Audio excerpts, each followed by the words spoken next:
Escala en París, Aida Palau. Bienvenidos a todos a este programa de Radio Francia Internacional y France 24. Hace 50 años, en 1969, un grupo de puertorriqueños creó en Chicago y en Nueva York una organización inspirada de los Black Panthers, los Young Lords, un grupo de jóvenes que luchó contra el racismo y la falta de oportunidades para su comunidad. Ocuparon iglesias, hospitales para ofrecer servicios básicos a una población completamente olvidada de los poderes públicos. El movimiento duró apenas 7 años, pero consiguieron cambiar muchísimas cosas. Y para hablarnos de este movimiento, hoy hace escala en París la periodista y escritora francesa Claire Richard. Claire, muchísimas gracias y bienvenida. Gracias. Bueno, Claire es autora del libro Young Lords, historia de los Black Panthers latinos, 1969-1976. Estuvo viviendo en Nueva York, trabajando como corresponsal, y es allí, leyendo sobre los Black Panthers, que se entera de que había existido este movimiento, los Young Lords. ¿Por qué decide escribir un libro sobre ellos? Al primero escribí algunos artículos, pero después, haciendo entrevistas con miembros y leyendo archivos, me dio cuenta de que hablaban de su historia con muchos detalles y gran simplicidad, y que con eso podía escribir una historia con muchos detalles muy concretos de ese movimiento. Y a mí es lo que me interesa, es la realidad concreta de la acción política. Cómo es una vida que se dedica a la política, con qué dinero, cómo afecta a las relaciones íntimas. Y todo eso lo pude explorar en la historia de los Young Lords. Los Young Lords nacen en Chicago, sí, pero paralelamente también se crea un movimiento muy fuerte en Nueva York, en el barrio, el Harlem hispano. Fue el verano de 1969. ¿Quiénes eran los miembros de los Young Lords? Que eran además súper jovencitos, algunos tenían 16 años apenas. Sí. Los Young Lords se crearon en Chicago, y al principio era un gang, una pandilla, y que como las otras pandillas defendían su territorio y traficaban drogas.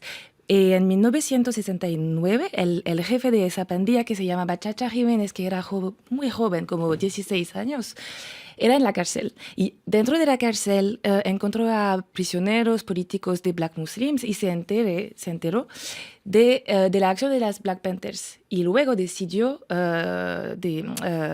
transformar su grupo en un grupo político inspirado de los Black Panthers en Chicago. Pero en Nueva York la composición sociológica del grupo era un poquito diferente, porque como los Young Lords de Chicago eran hijos y hijas de inmigrantes puertorriqueños, pero habían crecido en las ciudades del norte como Nueva York, y ellos eran los primeros de su familia a ir a la universidad. Y entonces se encontraron en la universidad después de crear los Young Lords de Nueva York. O sea, que eran ya estudiantes y no miembros de pandilla, a diferencia de digamos, la rama de Chicago. Sí. Bueno, para escribir este interesantísimo libro se entrevista con varios integrantes de los Young Lords de Nueva York, como Denise Oliver, Pablo Guzmán o Juan González. ¿Qué le impactó más de estas entrevistas o de estos personajes? Denise Oliver. Sí, sin duda, porque fue a visitarla en su casa y ella me impresionó mucho con su fuerza, como su valor, su manera de hablar también, que intenté traducir en mi traducción. Y también era, como se dice en inglés, muy badass, como muy, muy fuerte. Y también fue ella muy directa, ¿no? Muy directa. Uh-huh. Pero también sin bullshit, como se dice en inglés. Y también fue ella que me fait comprendre. Que le hizo comprender, que le hizo entender. Sí, el papel de las mujeres en el movimiento. El movimiento tenía una sección, ¿no?, de mujeres. Era algo bastante adelantado a su época. Tenía esa comisión de mujeres, eran bastante feministas, ¿no? Sí, exactamente. Y eso creo que era lo más interesante para mí, porque es muy diferente de los Black Panthers a la misma época, por ejemplo, porque al principio los hombres de los Young Lords no eran feministas para nada, eran como los otros como activistas de la época, pero había muchas mujeres en el movimiento y mujeres que ya tenían una experiencia política, como Denise Oliver o Iris Morales. Y ellas desde dentro del movimiento lo cambiaron para transformarlo en un movimiento explícitamente feminista y crearon espacios reservados a las mujeres. Y muchas mujeres eran muy jóvenes y para ellas, que habían crecido en una cultura sexista y machista, era algo muy importante, como un espacio de aprendizaje. Y de empoderamiento, ¿no? Exactamente. Eran como muy pioneras, ¿no? Para su época. Sí, y también impusieron prácticas de igualdad real dentro del movimiento, así que, por ejemplo, los Young Girls decían muchos programas de acción directa, como para la comunidad pobre, como desayunos gratuitos para los niños, programas de salud, y mujeres y hombres de los miembros tenían que hacerlo todo. O sea, que está en condiciones de igualdad. Sí. Sí, y como dice, que trabajos que estaban considerados como más femeninos, como cocinar o limpiar o ocuparse de los niños, los hombres también tenían que hacerlo. Voilà. Eso es lo que establecieron dentro de ese grupo. Bueno, aunque menos visible que la comunidad afroamericana, los puertorriqueños o hijos de puertorriqueños también son víctimas de racismo y del desempleo estructural en esa época, a finales de los 60, en Nueva York. Las condiciones de vida en algunos barrios como el East Harlem eran, según cuenta en el libro, comparables a las del tercer mundo, con enfermedades como tuberculosis o el saturnismo provocado por el plomo. ¿En qué condiciones vivían los puertorriqueños? Vivían en condiciones muy, muy malas, porque como lo dijo usted, ellas son ciudadanos estadounidenses, pero eran percibidos como extranjeros, como inferiores. Y entonces su existencia era la intersección del racismo y también de todas las discriminaciones estructurales. Y entonces vivían en barrios abandonados por el ayuntamiento, barrios en que se acumulaba la basura, en que corrían las ratas. Los edificios eran en muy malas condiciones porque los propietarios no se ocupaban, ¿no? No se ocupaban de nada. Y por eso las condiciones de salud eran terribles, con enfermedades, epidemias y cosas así. Los Young Lords tienen dos objetivos: luchar contra la gentrificación y también luchar por la independencia o autodeterminación de Puerto Rico. ¿Cuál era su método de acción? Hablaba antes de las condiciones deplorables de las calles con las basuras, ¿no? Creo que su primera acción es esa, ¿no? Querían hacer acción directa que respondía a las necesidades primeros del pueblo, de la población. Y entonces la primera acción es, ellos fueron a la calle a preguntar a la gente cuál es el problema más importante para usted. Y pensaban que la gente iba a decir es la violencia de las policías o el racismo. Exactamente, pero no, la gente respondió la basura. La basura, porque la basura era en la calle y los olores y todo. Y entonces la primera acción fue de limpiar las calles.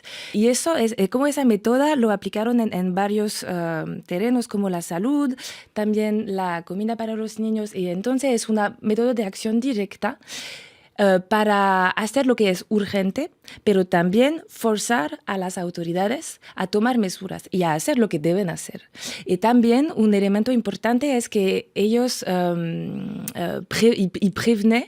prevenían a la prensa.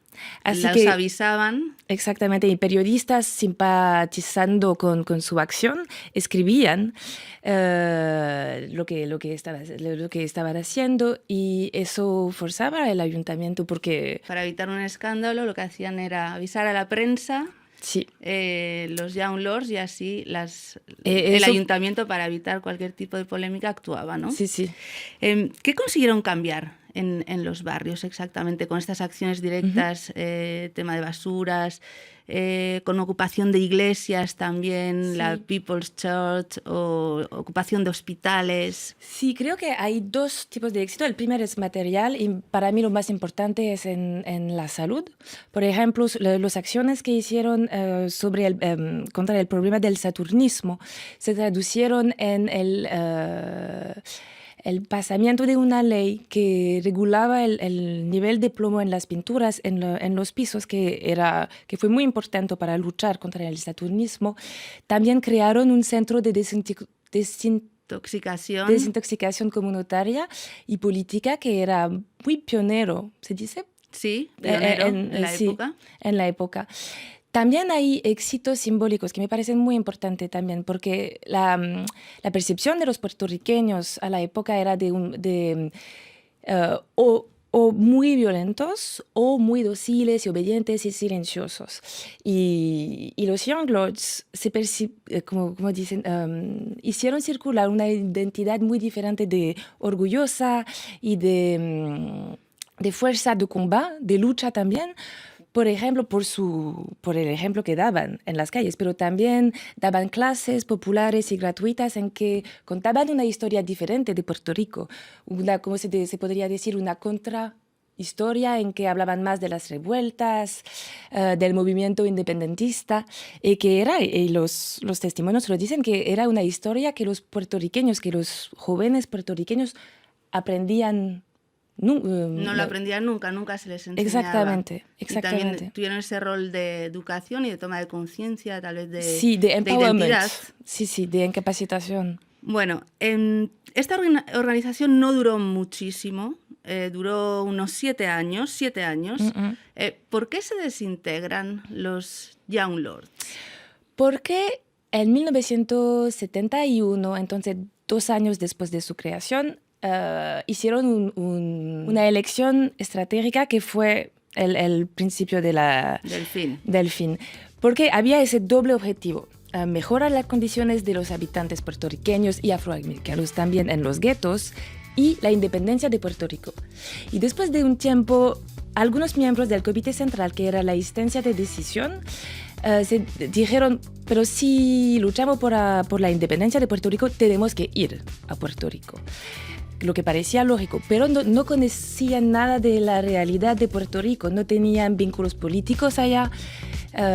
Su base era las ciudades del norte, pero hubo un voto, y el comité decidió de mandar a miembros, a gente, a dinero también en Puerto Rico.